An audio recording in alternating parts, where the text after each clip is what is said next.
అనారోగ్యం, ఉద్యోగం, వ్యాపారం అప్పులతో బాధపడుతున్నారా? వెంటనే జేకేఆర్ గురువు గారికి కాల్ చేసి అపాయింట్మెంట్ తీసుకోండి.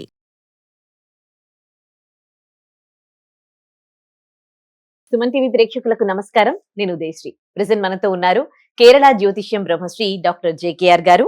ఆస్ట్రాలజీ, మంత్రశాస్త్రం, law of attraction, life skills and money coach. ఎటువంటి డేట్ ఆఫ్ బర్త్ లేని వారికి హస్త సాముద్రిక ద్వారా ప్రశ్న శాస్త్రం, మంత్రశాస్త్రం, పుట్టుమచ్చల శాస్త్రం ద్వారా చెప్పగలిగే బహుముఖ ప్రజ్ఞాశాలి. ఆయనతో మాట్లాడదాం. నమస్తే అండి, వెల్కమ్ టు అవర్ స్టూడియో. నమస్కారం. సార్, కన్యా రాశి వారికి ఈ జూలై నెలలో ఎలా ఉండబోతోంది? జూలై నెలలో ప్రథమంలో వీరికి చాలా అద్భుతంగా ఉందమ్మా. పాజిటివ్ గా ఉంటారు. ఎందుకనంటే వీరికి గత కొంతకాలంగా కొన్ని పనులు ఆగిపోయి ఆ పనులు ఈ మాసంలో నెరవేర్చుకోవాలని చాలా కుతూహలంతో ఉంటారు. అవి కొంత పోస్ట్ పోన్ అయ్యే అవకాశాలు ఉన్నాయి.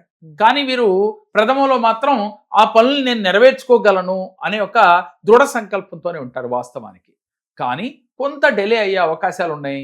కానీ ఈ మాసాంతంలో మాత్రం ఆ పనులు వీరికి సానుకూలంగా జరిగే అవకాశాలు కనపడతా ఉన్నాయి. కాకపోతే దూర ప్రయాణాలు ఎక్కువగా చేయాల్సి వస్తుంది. ఆ పనుల గురించి 1-4 సార్లు ఎక్కువగా వీరికి భారంగా మారుతుంది. ఎక్కువ సార్లు తిరగవలసిన పరిస్థితి వస్తూ ఉంటుంది. దీంతో వీరు ఒక్కోసారి విసుగు చెందుతూ ఉంటారు. అంటే చిన్నదానికి పెద్దానికి విసుగు వస్తూ ఉంటుంది. కోపం, ఇరిటేషన్ ఎక్కువ తెచ్చుకుంటూ ఉంటారు.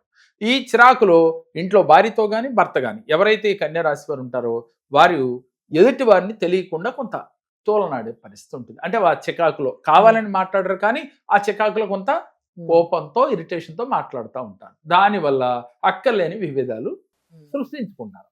వీరు తెలియకుండానే, కావాలని కాకుండానే గ్రహాల అనుకూలత లేదు కాబట్టి వీరికి కుటుంబంలో కొంత కలహాలు వస్తాయి. అలాగే కుటుంబ సభ్యులు, తల్లిదండ్రులతో కూడా కొంత మాట పట్టింపులు వచ్చే అవకాశాలు ఎక్కువగా ఉన్నాయి. అలాగే వీరు ఏదైతే చేస్తున్నారో వ్యాపారంలో కష్టానికి తగ్గ ఫలితం అయితే కనపడతా ఉంటుంది, కానీ అధిక ఖర్చులు అవుతూ ఉంటాయి. అంటే రాబడి కన్నా ఖర్చు అధికంగా ఉంటుంది. ఓకే, ఇవాళ బాగానే వచ్చింది అనుకునే లోపు ఏదో ఒక ఖర్చు వీరికి వస్తూ ఉంటుంది. అలాగే గత కొంతకాలంగా ఆగిపోయిన అమౌంట్లు ఏమన్నా ఉంటే అవి వీరికి వచ్చే అవకాశాలు ఎక్కువగా ఉన్నాయి.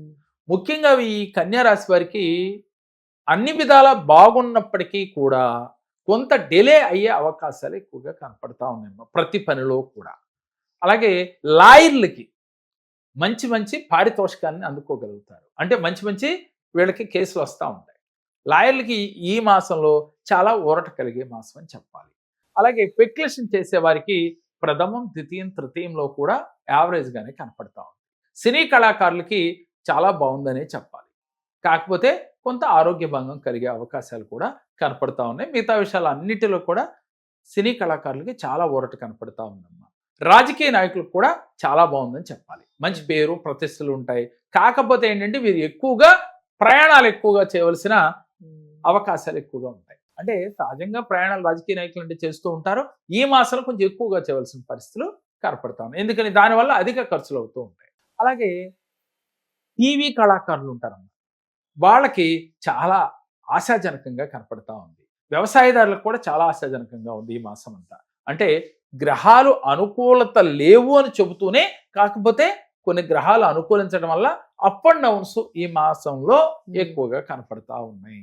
కాకపోతే కొంత పెద్ద పెద్ద పనులు మాత్రం, అంటే నాకు ఈ మాసంలో బిజినెస్ చేసే వాళ్ళకి ఇన్ని కోట్ల ప్రాజెక్ట్ అయిపోయింది, అది అయిపోతుంది అనుకున్న పనులు మాత్రం కొంత వాయిదాలు పడే అవకాశాలు ఎక్కువగా ఉన్నాయి. అందుకోసం ఆ పనులన్నీ మీకు సానుకూలంగా అవ్వాలన్నా, మీకు ఆరోగ్యం అనుకూలించాలన్నా, మీ మనస్థితి మీకు అనుకూలంగా మారాలన్నా, టెన్షన్ లేని జీవితం కావాలి అన్నా ఈ మాసంలో మీరు దత్తాత్రేయ స్వామిని ఎక్కువగా ఆరాధించాలి. విష్ణుమూర్తిని ఎక్కువగా ఆరాధిస్తూ ఉండాలి. మీ దగ్గరలో ఎక్కడైనా దత్తాత్రేయ స్వామి ఆలయం ఉంటే మీరు వెళ్ళి ఆ స్వామి గుళ్ళో ఒక్క పావు గంట నుంచి అరగంట ధ్యానం చేస్తూ ఉండాలి.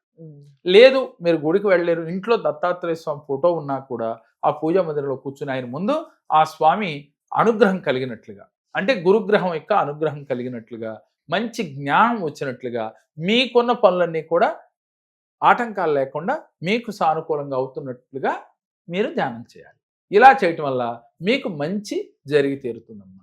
దీంతో పాటుగా ప్రతి సెకను కూడా పాజిటివ్గా మీరు ఎట్లయితే ఉంటున్నారో మొట్టమొదట్లో ఈ మాసాంతంలో, ఈ మాసం మొదట్లో మీరు ఎంతైతే కాన్ఫిడెంట్గా ఉన్నారో చివరి వరకు అది తగ్గకుండా ఉంటే గ్రహాలు అనుకూలత లేకపోయినా కూడా ఎంతో కొంత మీకు మంచి ఫలితాలు వస్తాయి. అంటే మన భావానికి సపోర్ట్ అవుతుందమ్మా. అందుకే మ్మ్. భగవద్గీతలో శ్రీకృష్ణ భగవానుడు అంటాడు, యద్భావం తద్భవతి అని.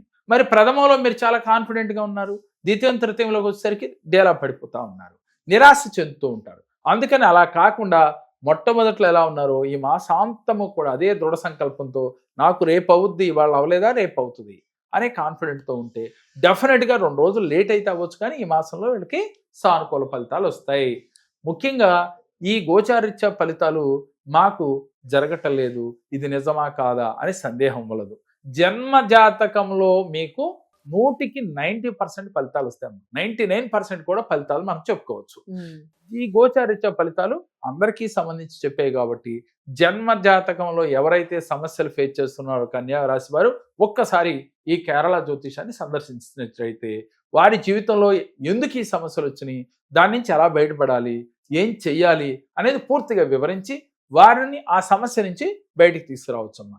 ముఖ్యంగా ఎంతో పెద్ద పెద్ద కార్యాలు, అంటే అది డబ్బు సంబంధించవచ్చు, ఫైనాన్షియల్గా కావచ్చు, అనారోగ్య సమస్యలు కావచ్చు, అలాగే మానసిక ఒత్తిడికి గురవుతున్న వారు కావచ్చు, ఒక్కసారి సందర్శిస్తే టోటల్గా ఆ సమస్య నుంచి బయటకు వచ్చే యొక్క రెమెడీస్ మీకు ఇచ్చి మీతో ఆచరింపజేసి ఆ మెడిటేషన్స్ ఏం చేయాలి, ఎలా చేయాలి అనేది మీకు సవినయంగా వివరించి మీ చేత చేయించి ఆ సమస్య నుంచి బయటకు వచ్చేట్టు చేయటమే మా ఉద్దేశం తల్లి. కాబట్టి ఎవరైతే సమస్యతో ఉన్నారో స్క్రీన్ పైన స్కోవతల నెంబర్కి కాల్ చేస్తే మరిన్ని వివరాలు తెలియజేస్తారు. కన్యా రాశి వారు ఈ రెమెడీ చేసి అయినా మీ సమస్యలు తీరట్లేదు అనుకుంటే ఒక్కసారి కేరళ జ్యోతిషాన్ని సందర్శించి చూడండి. ధన్యవాదాలు గురుగారు. నమస్కారం.